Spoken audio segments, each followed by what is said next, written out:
Hey everyone, I'm Allison Morris. You're watching NBC News Now. Here is what's happening.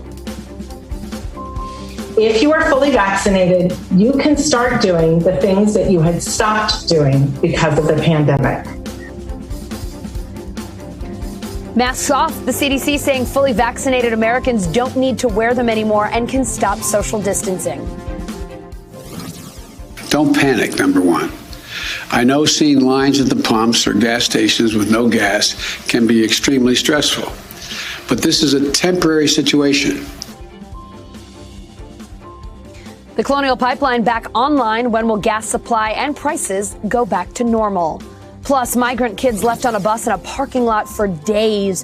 What one family told NBC News Now correspondent Dasha Burns.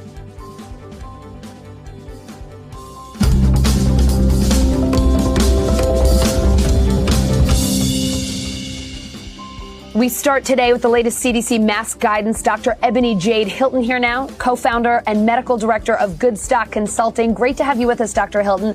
All right, so it's the big news today. If you're vaccinated, you can lose the mask indoors and out in most circumstances. Here's CDC Director Dr. Rochelle Walensky. We have all longed for this moment when we can get back to some sense of normalcy. Based on the continuing downward trajectory of cases, the scientific data on the performance of our vaccines, and our understanding of how the virus spreads, that moment has come for those who are fully vaccinated. So, Dr. Hilton, what do you think of the new guidance, and when should fully vaccinated people still wear a mask? All right. Thank you for having me. For one, what we know is that currently, there's only 35% of Americans that are fully vaccinated.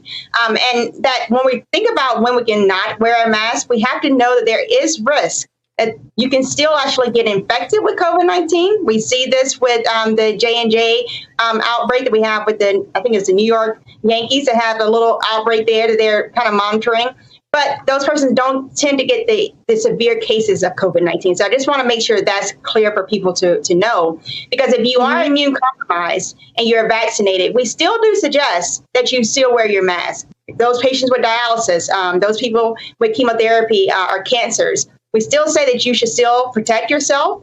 But if you are around vaccinated persons who in your tight circle that you are all vaccinated and you want to go and enjoy a meal together, if you want to enjoy time together in someone's home or even out in public, then you should be fine. But I think we just have to be really, really cautious when we're making decisions because what we know is that the majority of Americans are not fully vaccinated. So how about offices and workplaces? I texted a couple of friends today and I said, oh man, I just bought all these masks. We're not going to need to use them anymore. And they said, well, I probably still have to wear one at work. What do you anticipate will happen when people go to the office or go to where they work?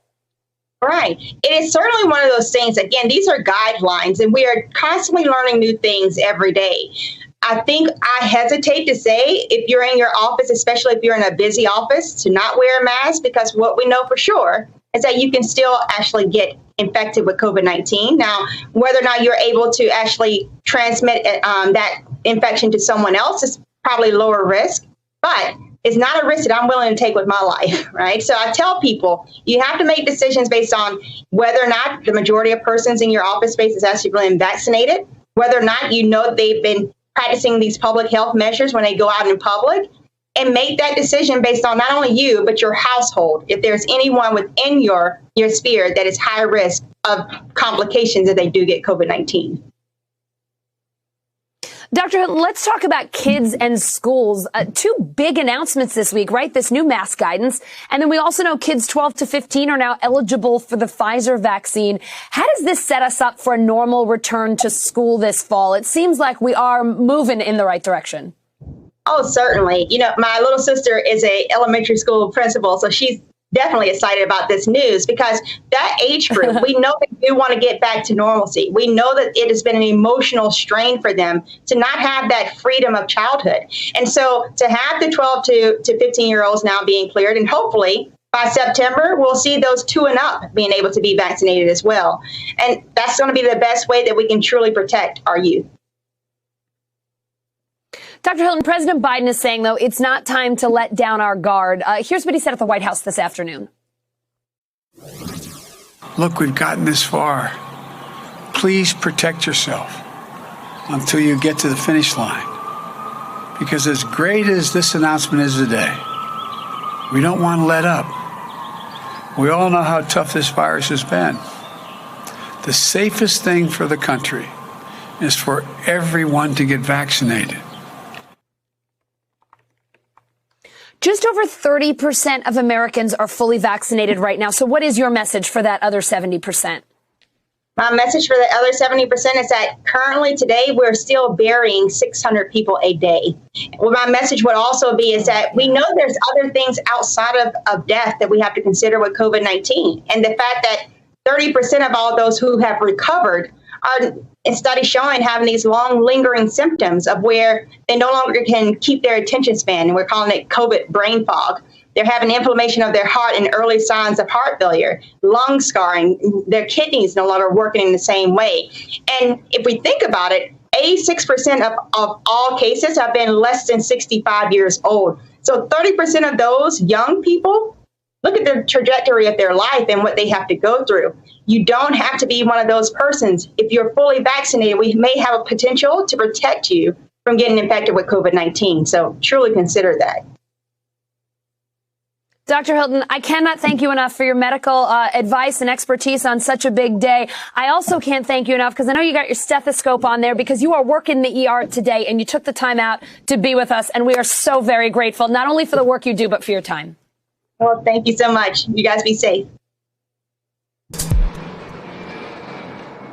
NBC News White House correspondent Monica Alba joining me now. Monica Alba, a big day indeed. The president making that, talking about the announcement from the CDC, that mask guidance. He was talking from the Rose Garden this afternoon. What else did he have to say besides something I took away that he said America's best days are yet to come? Exactly, Allison. And he really conveyed this as simply as if you can take your mask off because you're fully vaccinated, you can smile again and you can have a reason to, even joking with the vice president behind him about their respective smiles on full display during this event in the Rose Garden. This was really an opportunity for the president to say, those of you who have been so careful over the last year, who've been so diligent about following the CDC guidance in terms of wearing a mask, now, if you're fully vaccinated, can really not wear masks indoors and outdoors. And he talked a little bit about this in the broader context of why he feels Americans should feel a bit more encouraged at this point. Take a listen. Now, after a year of hard work and so much sacrifice, the rule is very simple. Get vaccinated or wear a mask until you do. There's still more work ahead. But I've said many times, as tough as this pandemic has been, we will get through it. We will rebuild our economy, reclaim our lives, and get back to normal. And in terms of timeline here, Allison, the president wants at least 70% of U.S. adults to have one shot of the vaccine by the 4th of July. But what he's really talking about here is that even by Memorial Day, just a couple of weeks from now, there's reason to feel comfortable in groups if you are fully vaccinated. And he also wanted to stress to those of you who are not fully vaccinated or people who might still be on the fence to try to get more information, but really consider getting the shot. And then for those who might be vaccinated but still want to wear their mask, the president had a message for those people as well, and anyone observing that interaction, which is please extend them kindness and respect as people really adjust to what this new normal, which has been very abnormal for the last year and a half, is going to be for all of us. Yeah. Yeah, let's be good to each other, right? It's been tough enough already. We got to give each other a break. Monica, earlier today, President Biden talked about the ransomware attack on the Colonial Pipeline and the gas shortages in the U.S., warning people not to panic. What is the latest there?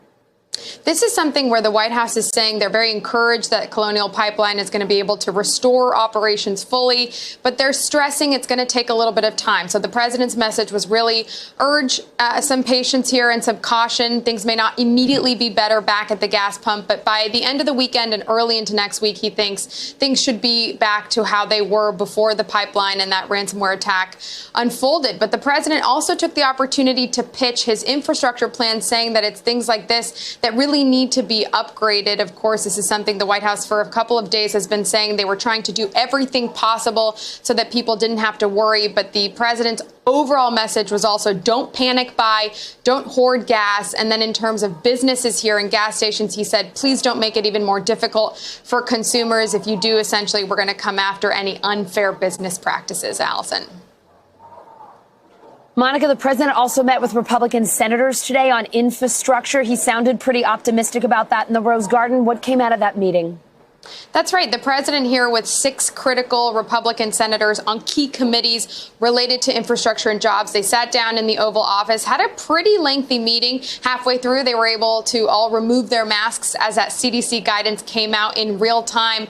But afterwards, we heard from the president and from senators that it was a good initial meeting, but no framework or anything like that was reached. Instead, the president is asking these senators to go back, work a bit more on their counter proposal, and then return to the White House for additional meetings. But take a listen to what the president feels he hopes this bipartisan effort will be able to accomplish.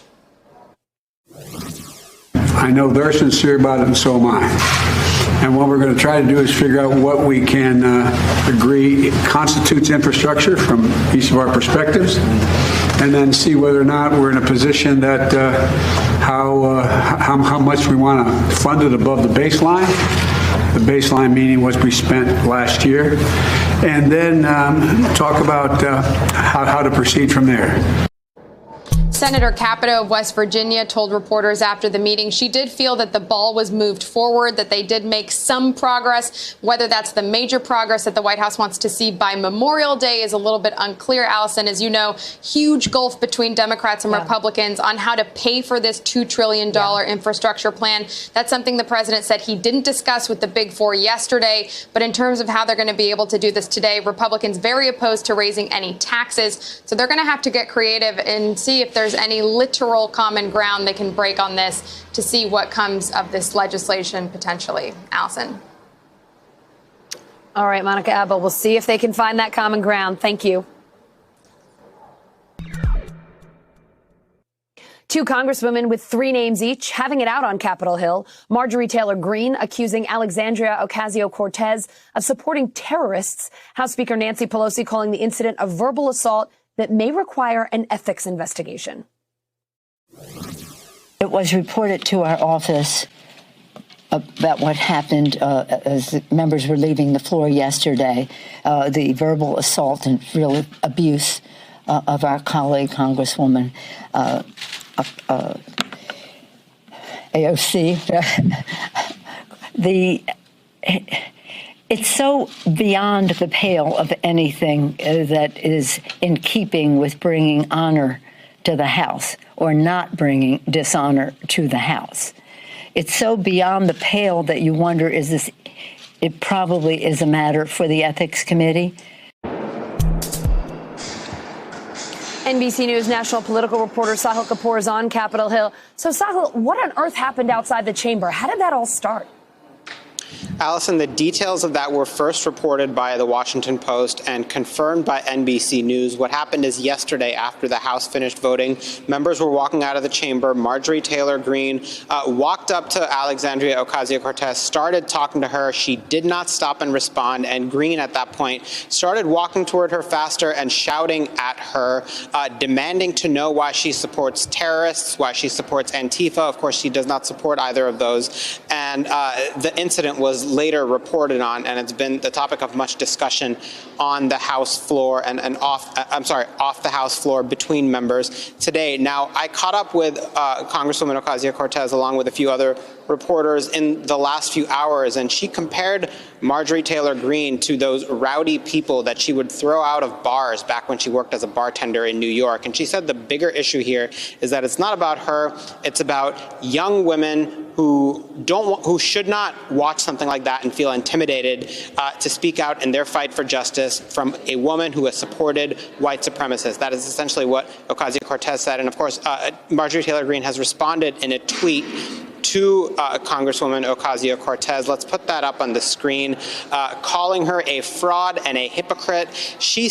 Greene said just in the last hour or so that she's not going to stop demanding that Ocasio-Cortez debate her despite this enormous amount of pushback she's getting for her behavior. Whew, what a day, Sahil. Geez. Let's talk about House Republicans. They're set to vote tomorrow on a new conference chair. We thought it was all but certain to be Elise Stefanik, but she's up against some last-minute challenges. What's the latest over there? Yes, Elise Stefanik, the congresswoman from upstate New York, has been anointed by the House Republican leaders to replace Liz Cheney in that number 3 position. It is all but a foregone conclusion that she will get that job because it requires the support of a majority of the House Republican Conference. But it looks like she may have a challenger. There are some lawmakers on the hard right of the conference who have supported traditionally conservative ideological positions, and they have noted that her voting record is actually in the more moderate wing of the party. She's a fierce pro-Trump ally, and she's echoed some of the former president's false claims about the 2020 election, which puts her in the running for this job. But her ideological record is less conservative than they would like, so she may face a challenge from someone like Chip Roy, who is a Texas Republican congressman tomorrow. It's unclear how much traction Roy will get. Sahil, lawmakers are putting some muscle behind a $30 billion bill today to help the fitness industry, which is obviously struggling because of all the COVID restrictions. What can you tell us about that proposal? A bit of muscle indeed. I really enjoy that pun, Allison. 2 senators have introduced a bill to give $30 billion in subsidies and grants to gyms that have been struggling in the pandemic. This was a piece of relief that some of them had hoped would be included in the $1.9 trillion COVID aid bill earlier this year, but it was not. This new piece of legislation is introduced by Tammy Duckworth, who is a Democrat from Illinois, and Jerry Moran, who is a Republican from Kansas. It has wide support, as you can tell, based on those 2 co-sponsors. And the hope is that it comes up and gives fitness centers some of the relief that they hoped to get previously but did not. Allison? Yeah, they sure could use some help there. Sahil Kapoor, thank you so much.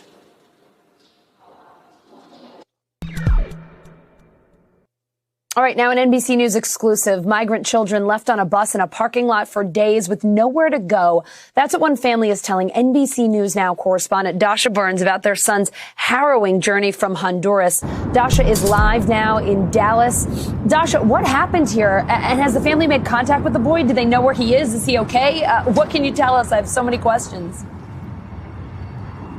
Yeah, Allison, a lot of questions, a lot of concerns with this story. This parking lot right now, it's empty, but less than 24 hours ago, it was packed with buses filled with unaccompanied migrant children waiting here to be transported to be reunited with family members across the country. And from our conversations with advocates, with family members, and with the owner of one bus company here, we've learned that some children have been staying overnight in these buses, that they have been eating and using the bathrooms on the bus, confined just to the bus and not allowed to leave.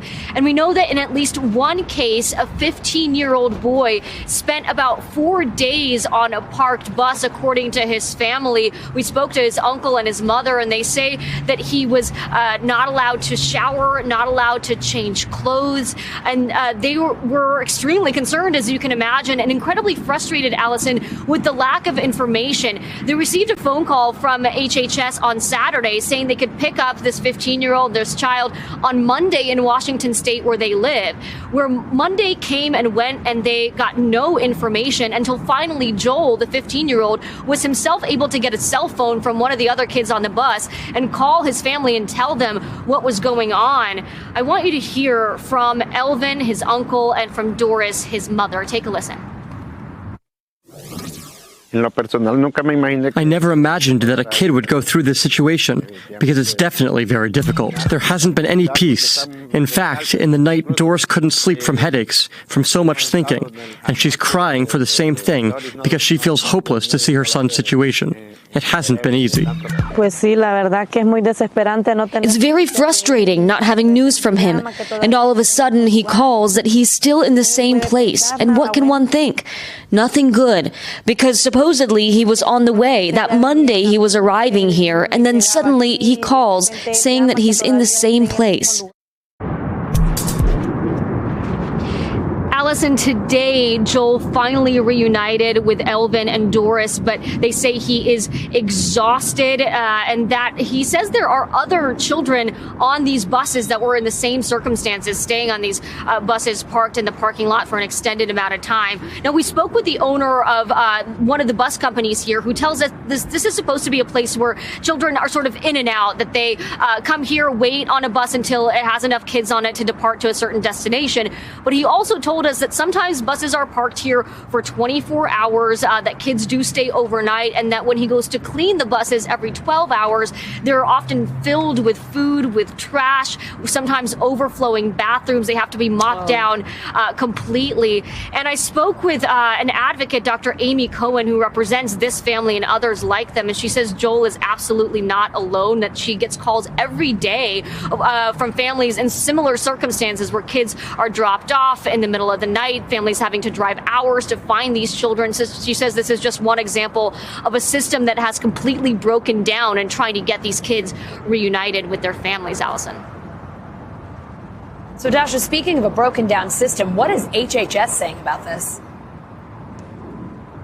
Yeah, we reached out to Health and Human Services, and they tell us that the department aggressively works with interagency partners to ensure that unaccompanied migrant children are safe and unified with family members or other suitable sponsors as quickly and safely as possible. They say we are investigating these allegations and will take appropriate actions as needed. But Allison, there's one more piece here. Recently, ORR sent a memo directing their partners to fly these children home to their families. They said we have the budget to put these kids on airplanes. So we were wondering why, according to the bus owner, some of these children are getting bused from Dallas as far as New York and California. So we asked Health and Human Services why that is happening. And they told us that transportation services, including buses, are required to transport children to airports and other care providers as needed. We also reached out to MVM, which is the contractor, the government contractor responsible for transporting these kids. And in response to the incident with Joel, they said, we experienced some delays that resulted in a child staying at that site for longer than our target wait time of 4 hours. This is a violation of our policy, and we are conducting an internal review of this incident. We have confirmed the child was safe during that time. They also said that these increased numbers have added additional burdens to the logistics of efficiently and quickly transporting these children. But Allison, an example of a system that clearly is overwhelmed. Now over 20,000 children in HHS custody, many of whom will have to go through some kind of process to get reunited with their family members, Allison. Wow, Dasha, more powerful reporting from the border. Thank you so much. We really appreciate all your work. Thank you so much, Allison. Colonial Pipeline is back, but it won't be fully up and running for a few more days, leaving states up and down the East Coast a little short on gas. NBC News correspondent Tom Yamas has the latest. Allison, what a difference a day makes. This gas station behind me, you may remember, was completely packed for the last 2 days, lines wrapping around the block. And today you can get gas. We're seeing other gas stations all across Charlotte get back online. We're not seeing the lines we've seen for the last few days, though there are still serious outages, but they are now becoming manageable, which is very, very important because we were hitting a critical point. The Colonial Pipeline is up and running, but so is the ongoing scramble for fuel across several states. The shutdown, the result of that cyber attack, as well as panic buying at the pumps, leading to major fuel outages. The run on gas leaving thousands of stations empty, and drivers desperate to fill up won't get a quick fix. Colonial Pipeline saying in a statement it will take several days for the product delivery supply chain to return to normal. All the gas stations are empty. For drivers in the Southeast, that return to normal can't come soon enough. I've never seen anything like this, have you? Lines everywhere. You got to get it where you can get it, I guess. This station in Alabama, not sure how much longer they can last. We have gone through over 2,300 gallons a day. Our normal average day, we go through about 1,200 gallons. The gas crunch also affecting commercial truck drivers. Big rig operators here in Charlotte tell me they're just trying to get on the road, but in some cases, deliveries are getting delayed. How long have you had to wait? Hour and a half. Even some fuel truck drivers, whose job it is to refill gas stations, told us they had a tough time finding fuel. So just like drivers are looking for gas, you, a fuel truck transporter, is also looking for gas? Yeah. That's crazy. Yeah, it's crazy. From full to empty, stations throughout the region have run out. Officials trying to discourage hoarding and urge safe storage as panic buying continues. One agency posting on Twitter, do not fill plastic bags with gasoline and never pour gasoline over or near an open flame. And as some drivers hustle to find gas, they might be paying more. Nationwide, the average price per gallon recently topping $3 for the first time since 2014, as gas and oil experts say the issue now is satisfying demand. In the wake of that Colonial Pipeline cyber attack, President Biden signed an executive order on Wednesday. Some of the measures include companies that sell software to the U.S. government. They're now going to have to abide by some strict guidelines, and they're also going to have an incident response team when there are major cyber attacks. Think of like those go teams the NTSB has when there are auto accidents or when a plane goes down. They want to make sure they have a team ready to kind of look at what's happened and also develop a good plan. Time to check in with NBC News Now correspondent Simone Boyce. She has the latest headlines from NBCnews.com. What's happening, Simone? All right, Allison. Well, we're going to start with an update in the Matt Gaetz sex trafficking investigation. So an acquaintance of Congressman Gaetz agreeing to plead guilty, according to court filings. Joel Greenberg's change of plea hearing scheduled for Monday. Gaetz, however, has denied any wrongdoing and has not been criminally charged. Well, the Secret Service confiscating and returning roughly $2 billion in stolen COVID unemployment relief. Programs in at least 30 states received the money after the agency found recipients had fraudulently applied for pandemic-related unemployment. And in Tampa, Florida, a DUNKIN employee charged with aggravated manslaughter. Police say he fatally punched an elderly customer who called him the N-word during an argument. The 77-year-old died in the hospital last week, just 3 days after that incident. And Amazon announcing it's hiring 75,000 new workers across its warehouse and delivery network in the U.S. and Canada. The company saying it's offering an average starting pay of $17 an hour. Amazon also plans to offer a new $100 bonus to warehouse and transportation hires who show proof of their COVID-19 vaccination. Well, they'll be there for you, and we'll be there to watch. The long-awaited Friends reunion special is being released. It will be on HBO Max on May 27th. And before anyone gets a little too excited, though, this special is not a new episode, but rather the cast will reunite on the iconic set and look back at their time together on the show. Now, it will, of course, feature the original stars of the show, as well as some celebrity guest appearances. Allison, I know you pretty well at this point, but I don't know the answer to this. Are you a big Friends fan? Huge. Love it. One of my favorite shows. Season 3, the one where no one's ready. Greatest episode of TV ever written. But Simone, I don't know. Are you? This is the one show that kind of went over my head. Like, I remember it being on TV. I caught it a couple of times here and there, but I'm not in on it. I support you enjoying this reunion, though, and all the other Friends fans out there, because I know there are a lot of you. We call that Team Scott. My husband leads that team. He's like, I don't know what the deal is with you people and that show, but doesn't get it either. So, yeah, I'll let you know how the reunion is.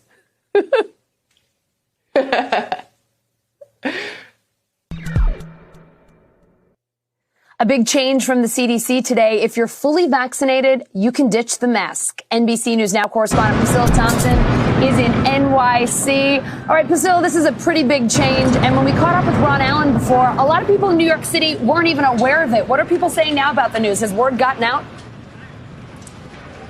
Same thing, Allison. I am breaking the news to a lot of folks here in Central Park, including Samantha, who is visiting New York City for her birthday today.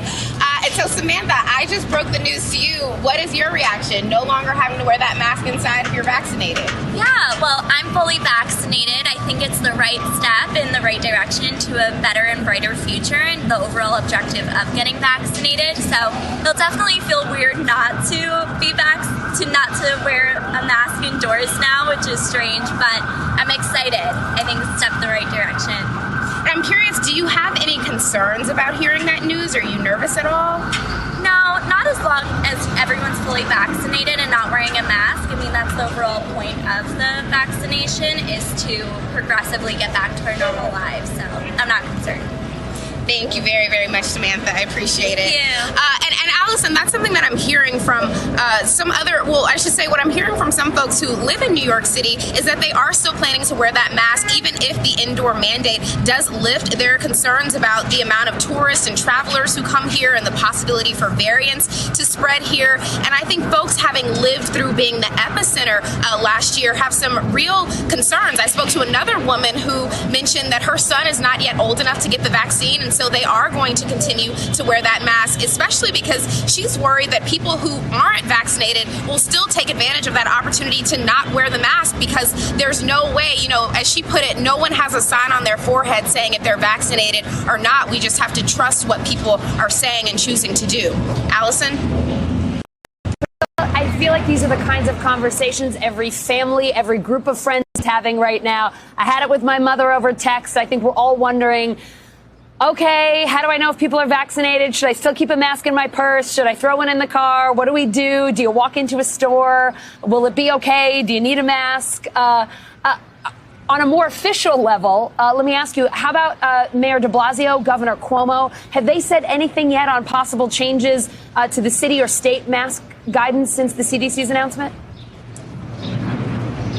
Right, and that's an interesting question, because Governor Cuomo pretty quickly, when that outdoor mask mandate lifted, came out and lifted it for the state of New York. And we did just receive a statement from him, and I want to read a bit of what he said. He says, quote, "In New York, we have always relied on the facts and the science to guide us throughout the worst of this pandemic and in our successful reopening. We have received the newly revised guidance from the CDC regarding mask wearing and social distancing for those with vaccinations and are reviewing them in consultation with Dr. Zucker and our partners and health experts in surrounding states." So taking his time on making this decision about how best to proceed on this new guidance, we're seeing something similar coming out from the governor of New Jersey. So still waiting to see what the official guidance is going to be here, especially as businesses are just now being allowed to fully reopen next week on May 19th. Allison? All right, Priscilla, big news today. I imagine you're going to continue breaking it to people around the city. Thank you so much. You bet. 12 to 15-year-olds in Chicago are gearing up for some summer fun after a year at home. The city school district launching COVID vaccination buses to help them out. NBC News correspondent Shaq Brewster is in Chicago with the latest.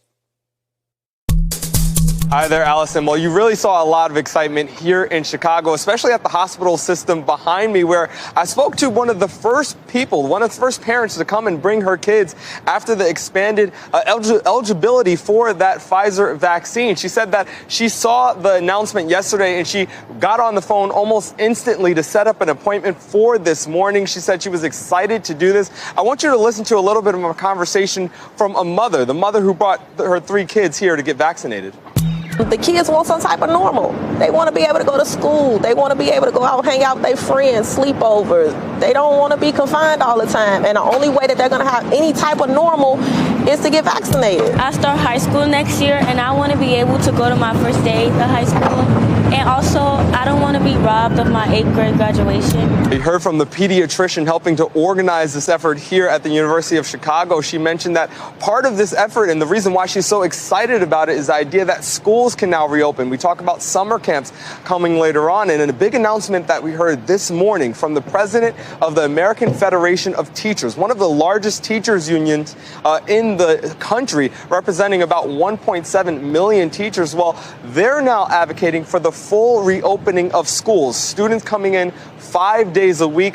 She said that they're putting money behind it, about $5 million to campaign and make parents more comfortable with this. You get the sense, hearing from the parents, hearing from the students, and also hearing from teachers and doctors, that there is a positive sense here. There's excitement that we are now turning the corner. We heard the mask mandate and mask guidance coming from the CDC earlier today. There's a lot of excitement, especially with the expansion of these vaccines, that this is the moment where the pandemic is finally coming to an end.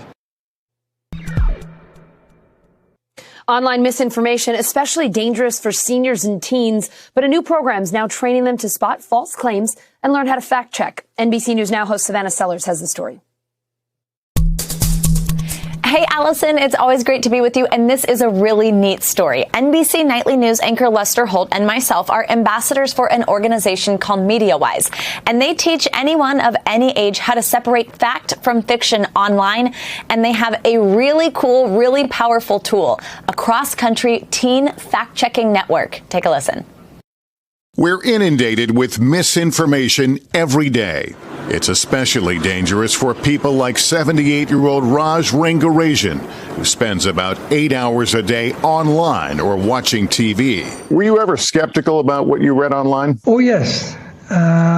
Quite a few times, and it sort of bothered me. To deal with that sense of skepticism, Raj took part in training sessions with media literacy initiative MediaWise. What exactly is misinformation? They work to debunk the viral hoaxes many fall victim to, like false claims about COVID-19, politics, or social justice. When you hear friends say, hey, I saw something on the internet, do you stop them and ask them more questions?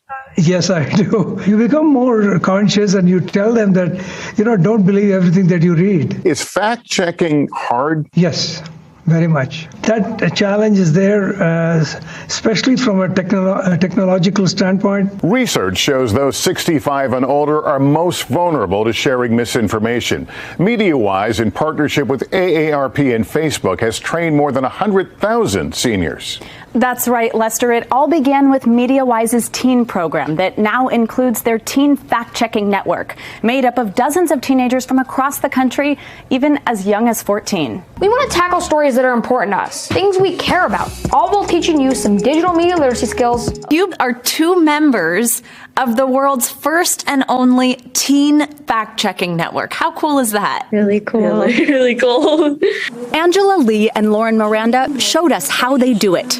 One of their biggest tips? Head to the original source. They looked at this headline: "No screaming on California roller coasters and thrill rides, state guidelines say." This one is a little bit out of context because while there are guidelines to prevent the spread of COVID in theme parks, they're not going to stop you from screaming on a roller coaster. So that was just super easy because we just went to the original source, the responsible reopening plan, which was linked in the article. And if you had just clicked that link, then you would have seen that that title was a little bit sensationalized. But that's an extra step a lot of people might not take, huh? Yeah. These teens say fact-checking can be as easy as the click of a button. It's as easy as pulling up Google and putting in a keyword or taking a screenshot and then uploading it and seeing where it originated on the internet. Fact-checking is super simple and something that anyone can do in just 1 to 2 minutes. No matter how young or old, MediaWise says there are 3 questions people should ask themselves before sharing content online. Who is behind the information? What is the evidence? And what are other trustworthy sources saying? Now, the thing that's really neat here is that those tips you just heard at the end, those are what's being taught to everyone of all ages. They are really easy. We can all be fact checkers, and it will help so much in combating misinformation online. And those teens there that I introduced you to, well, they actually told me that they like to spend their spare time after school as a hobby fact checking. That's how much they love it. That's certainly not what I was up to after school when I was in high school, Allison. But they're really passionate about it because they say that they are actually teaching their peers to do the same, and they know how important it is. The conflict in Gaza and Israel growing more dangerous and deadly. Hamas launching rockets into Israel today. Israel hitting back with more airstrikes. More than 100 people killed so far on both sides. NBC News foreign correspondent Molly Hunter has more from London. And just a warning, some of the images you're about to see are disturbing. Hey, Allison. So those violent videos that we saw that we were just seeing as we came on the air last night, those have become the main story. So we haven't seen anything like this since the second intifada. Israeli Prime Minister Netanyahu has not dealt with anything like this in the last 15 years. This is the biggest challenge to Israel he has seen. And we've already heard from Defense Minister Benny Gantz, who says this is a bigger threat than the rockets are coming out of Gaza. I want to go back to the video that we saw last night because we have some more context. So you see that driver. That is a violent Israeli nationalist mob. They drag the driver out and they beat him unconscious. Now, that is in a city called Beit Yam. We're talking about a bunch of cities in Israel, mixed cities, Allison, that have both Palestinian residents of Israel, but also Jewish Israelis. In another town, in Accra, a Jewish Israeli man is in critical condition. Now, moving to Lod, it's another city, a mixed city about 10 miles from the Ben Gurion airport, the main Israeli airport. It is under curfew tonight, so no one in after 5 p.m., no movement after 8 p.m. And we spoke with a young Palestinian there earlier today. Take a listen. Jewish groups, settlers, Jewish groups, that tonight we are coming. Please bring ski masks. Please bring knives. Please bring. And remember, we don't touch the cops, and the cops will not touch us. It's only about the Arabs. And you're talking about an armed population. Most of the Jews are equipped, armed, and we are not. And they are escorted by the police. They are protected by the police. So, of course, it's scary. I have 2 kids. Now, he says he is scared. He says that Jewish Israelis in Lod have said they plan for an even bigger protest gathering tonight. He says he has 2 kids. I asked him how he talked to his kids about it. And he said, look, they have social media. They've seen it, but they're just trying to keep them safe. Now, this is what Prime Minister Netanyahu is calling anarchy, these violent mobs. And we'll certainly stay on top of it for you tonight. We need to get those people out. These people who have stood with us are being hunted down as we speak. And I believe that when that last soldier goes wheels up, we have essentially handed them a death sentence. Republican Congressman Michael Waltz, a former Green Beret who saw combat in Afghanistan, sending an urgent message to the Pentagon. Our Afghan partners are in trouble. NBC News global security reporter Dan Duluth joins me now. Dan, who's in the most danger once we pull U.S. troops from Afghanistan? And what are the Pentagon's options here? Well, there are thousands of Afghans who worked as interpreters, who helped the U.S. military and the U.S. diplomats do their jobs in Afghanistan and actually protected American lives. And there are at least 17,000 who've applied for visas under a special program designed for them. So the Pentagon does have an option, according to a lot of lawmakers, including Congressman Waltz, and they're saying evacuate the Afghans that worked for us because they face a virtual death sentence once U.S. troops leave. So this was at a hearing where Representative Waltz was speaking. There was a senior Pentagon official, David Helvey, who was asked about this. And let's hear what he had to say when he was questioned about it. The focus that we have is on, supporting a peaceful outcome in Afghanistan. We are continuing to work with our Afghan partners. We are working with our interagency partners to look at the different tools and the resources and the mechanisms to support those folks. So you can hear that he doesn't have a lot of concrete information to share. He's talking about hoping for a peaceful outcome, but there is no peace treaty on the horizon between the Taliban and the Afghan government. So, Dan, you mentioned more than 17,000 Afghans trying to get visas. That wait list is years long. That's not going to help. Is the U.S. doing anything to speed that up? They certainly don't have years to wait. That's right. They only have a few months. And the State Department and other officials are saying, yes, we're putting more staff and resources into this visa processing effort. But imagine the most they've ever processed in a year for this program is 4,000, and that was in about 2015. There are now 17,000 plus people waiting in line. It's completely unrealistic that they're going to get that done in 4 months. So that's why you have these really desperate appeals now coming from veterans groups, from former secretaries of defense, all saying, organize an evacuation, take them to Guam or take them to a military base outside of Afghanistan, and then process those visa applications there. And that has been done in the past. The U.S. did it in 1996 with the Iraqi Kurds. And of course, we did it in 1975 with Vietnamese. All right, Dan, thank you so much for your reporting. Thank you. Tonight on NBC News Now, we have a very special half hour, Elevate, Success in the She Session. I talked to an all-star group of women about navigating our careers, our lives, and our dreams as we head towards a post-pandemic world. The trickiest thing about fundraising is it's all about relationships, which I think is sort of a theme of this conversation. It's so much about who you know, which is why so many women have difficulties raising money because they're not in those very valuable networks. So the most important thing you can do is tap into your network and build your network. If you don't do anything else, I want you to consider integrating automation into your finances. Automation is the new discipline. You don't know how to budget?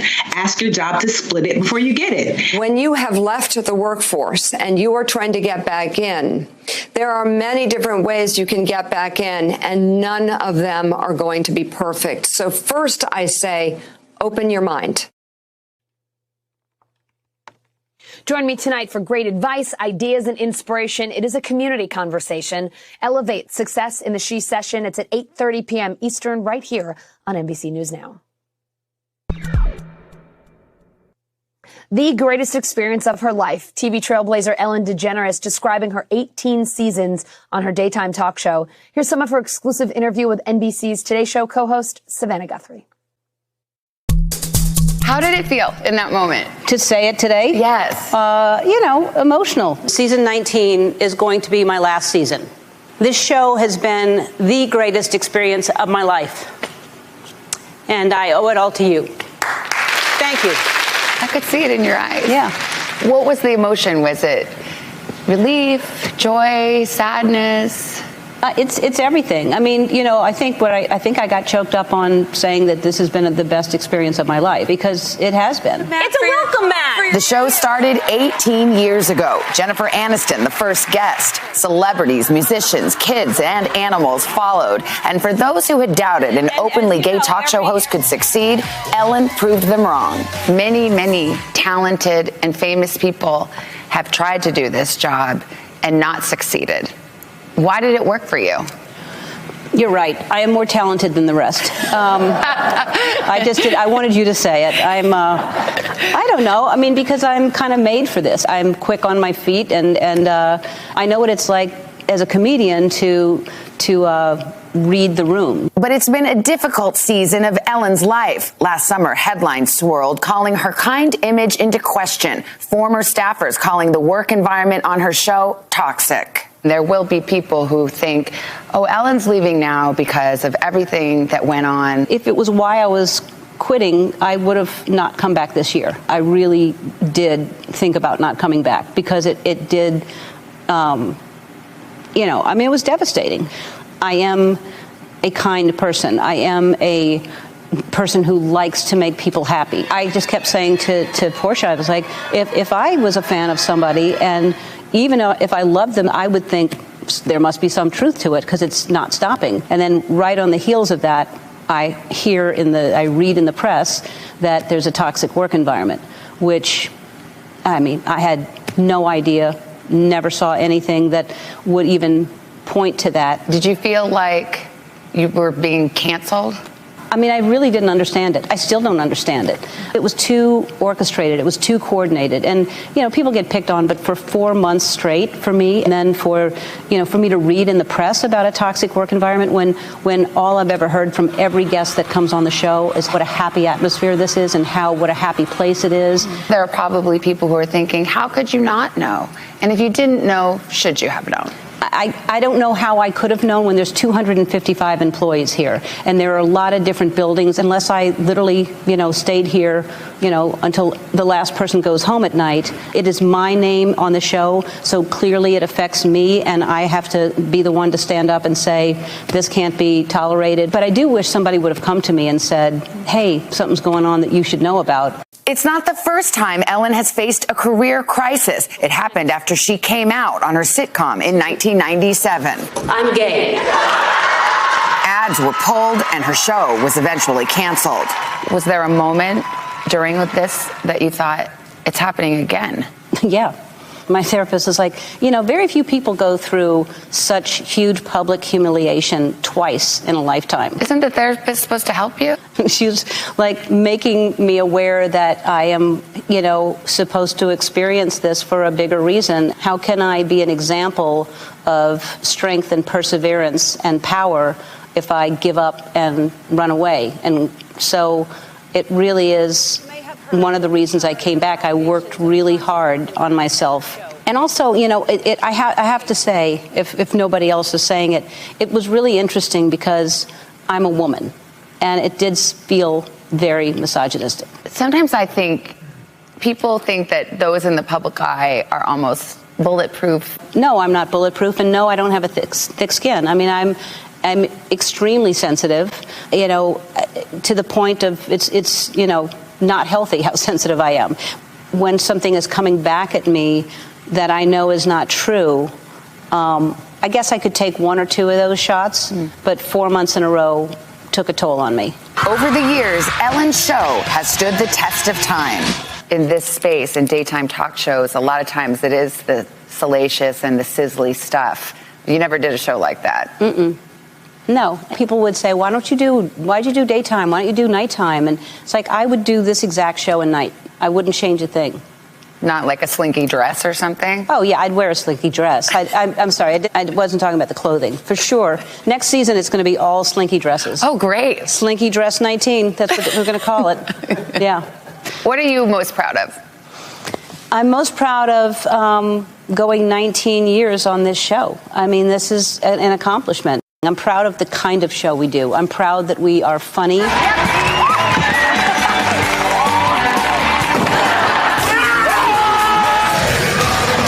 proud that we are helpful to people and that we represent acts of kindness. I happen to know that washer and dryer is too big for your apartment. No. We checked the square footage. So we bought you a house. And highlighting people that we want to say, look at this person doing good. You needed the money, but you donated the money to other families. Yes. I'm going to double that, so I want to give each another $10,000, okay?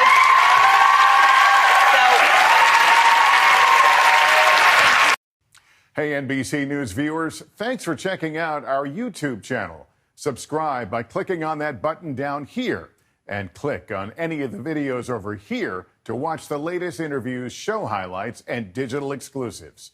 Thanks for watching.